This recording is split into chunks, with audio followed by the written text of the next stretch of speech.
જય શ્રી કૃષ્ણ. કેમ છો બધા? મજામાં? સ્વાગત છે તમારા મારા એક નવા બ્લોગમાં. આજે છે રામનવમી, તો રામનવમીની ખૂબ ખૂબ સારી વધાઈ તમને લોકોને. અને આજે તો રામનવમી એમાં બધા કોક રહ્યા હોય, કોક ન રહ્યા હોય, તો મારા ઘરમાં તો હું એક જ રહી છું, બાકી બધાએ કોઈ રહ્યા નથી બસ. અને આજે થોડુંક પૂજામાં પણ થોડીક પૂજા પણ વધારે હોય, તો થોડુંક એમ પણ મોડું થઈ ગયું છે, તો આજે બ્લોગ બનાવવામાં થોડુંક લેટ થઈ ગયું છે. મારે પૂજા કરીને પછી મંદિરે જવાનું હતું. બસ મંદિરે ગયા હતા ને એનું ચાલો તમને થોડુંક વિડીયો બતાવું, કેમ કે ત્યાં છે ને શૂટિંગ બહુ કરવા ન દે, એટલે તોય મેં થોડુંક લીધું હતું, એટલે તમને આરતી બતાવું. ચાલો.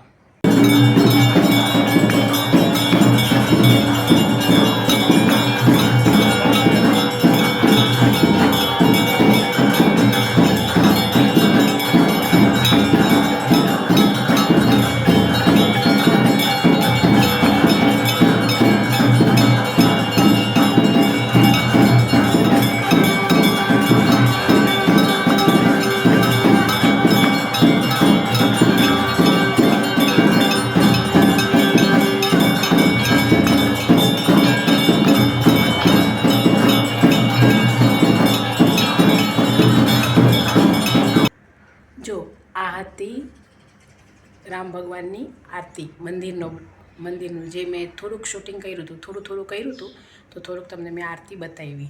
પણ પછી ત્યાંથી આવીને આજે હું એક જ રહી હતી, તો મારા માટે મેં ફરાળમાં તો સાંભારની ખીચડી જ કરી નાખી હતી ખાલી.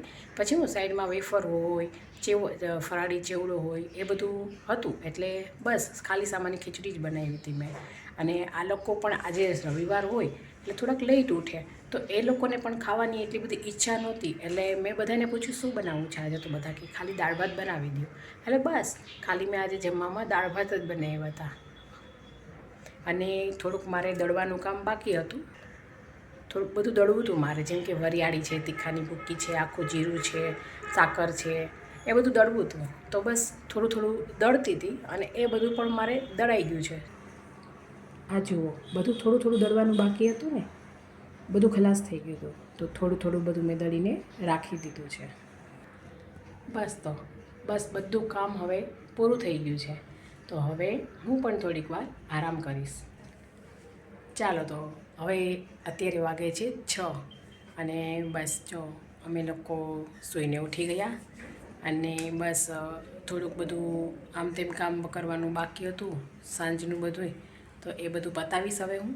અને તડકો પણ જો સાંજે 6 વાગ્યા છે, પણ હું બાપરે, રાજકોટમાં તો તડકો તો એકદમ, આજે તો બહુ જ તડકો છે અહીંયા. તો ચાલો દોસ્તો, કેવો લાગ્યો તમને આજનો મારો આ બ્લોગ? જો તમને મારો બ્લોગ ગમ્યો હોય તો શેર કરજો, સબસ્ક્રાઈબ કરજો, લાઈક કરજો. આવજો. જય શ્રી કૃષ્ણ.